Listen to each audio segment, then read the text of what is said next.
Today, we're going to talk about a man whose work from way back in the 19th century is still protecting you every single day.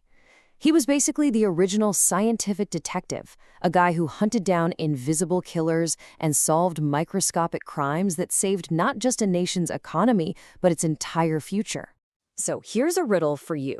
What in the world could possibly connect sour wine, a plague that was wiping out silkworms, and the way modern surgery is performed? I know, it sounds like three totally random problems, but there is a single invisible thread that ties them all together. And believe it or not, the answer is just one guy, Louis Pasteur.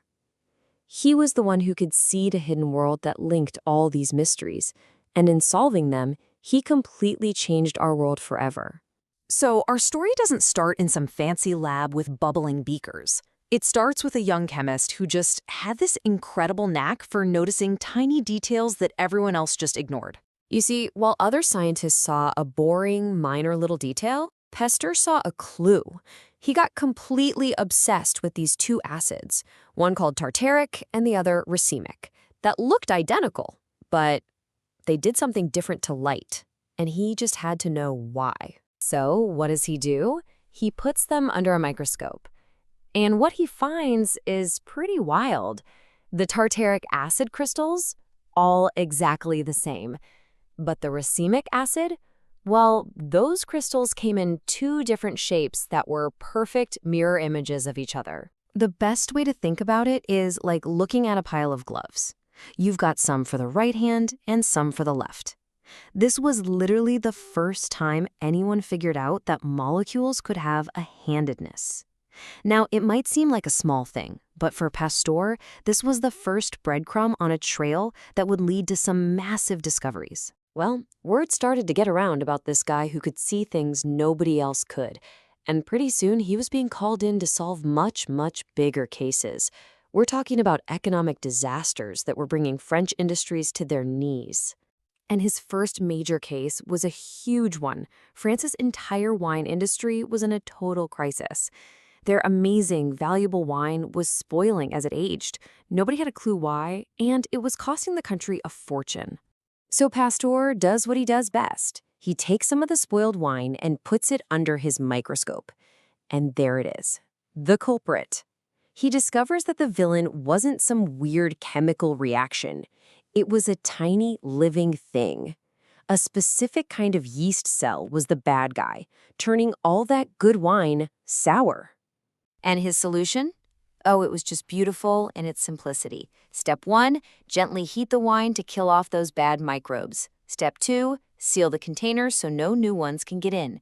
This process, which we now call, you guessed it, pasteurization, basically saved the entire French wine industry. But he barely had time to celebrate because another crisis exploded. The silkworm industry, another massive part of the French economy, was on the verge of total collapse from some mysterious disease. So out comes the microscope again, and sure enough, he finds the culprit, a tiny parasite that was infecting the worms and the leaves they were eating. His verdict was direct and honestly, kind of ruthless. Quarantine. He said they had to destroy all the sick worms and infected leaves to save the healthy ones. It was a crazy idea at the time, but it worked. The industry was saved. So all this detective work with wine and silkworms, it's all pointing Pasteur towards a much bigger, more fundamental question. A question that was about to challenge a scientific idea that people had believed for thousands of years. See, for ages, everyone believed in something called spontaneous generation. You know, the idea that if you leave meat out, maggots just, poof, appear out of nowhere. That life could just spring out of stuff that wasn't alive. Pasteur was looking at all this and thinking, I'm not so sure about that. So he asks this incredibly powerful question. What if the germs making the meat go bad aren't being created by the meat? What if they're already in the air all around us, just falling onto it and starting a family?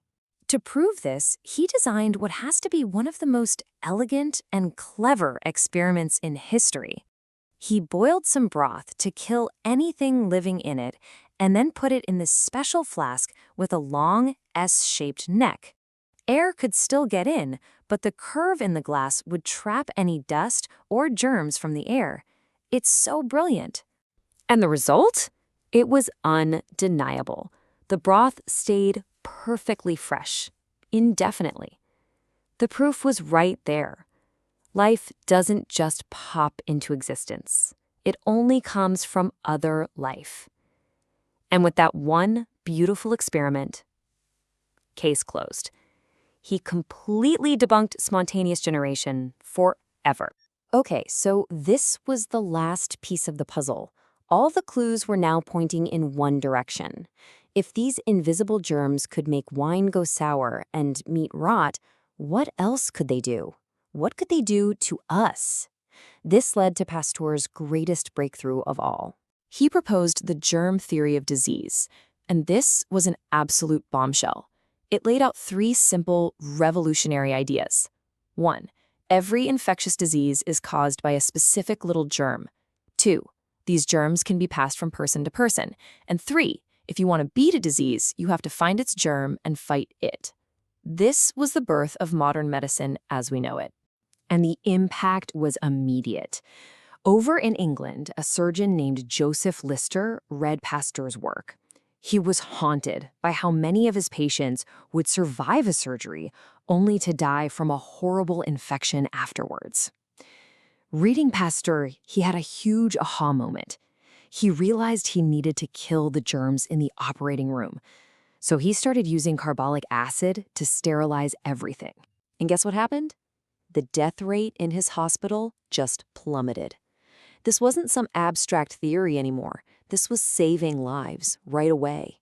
And in fact, every single time you put iodine or neosporin on a cut, you're doing exactly what Lister figured out, all because of Pasteur's detective work. So when you add it all up, what's the final result of this one man's lifelong investigation? Well, it's almost impossible to overstate the impact. You can measure it in money, you can measure it in the fate of nations, but most importantly, you measure it in human lives. Remember the wine and silk industries he saved? Well, their value became absolutely critical after France lost a terrible war and was hit with a fine of 5 billion francs. I mean, just an insane amount of money. But because of the economic boom Pasteur's work created, France paid off the entire debt in just 1 year. But honestly, the money is nothing compared to the real payoff. In 1850, before the germ theory really took hold, the average life expectancy for a man was just 38 years old. Today, it's nearly double that. That incredible jump is a direct result of the revolution that Pasteur started, a world with clean hospitals, safe food, and life-saving vaccines.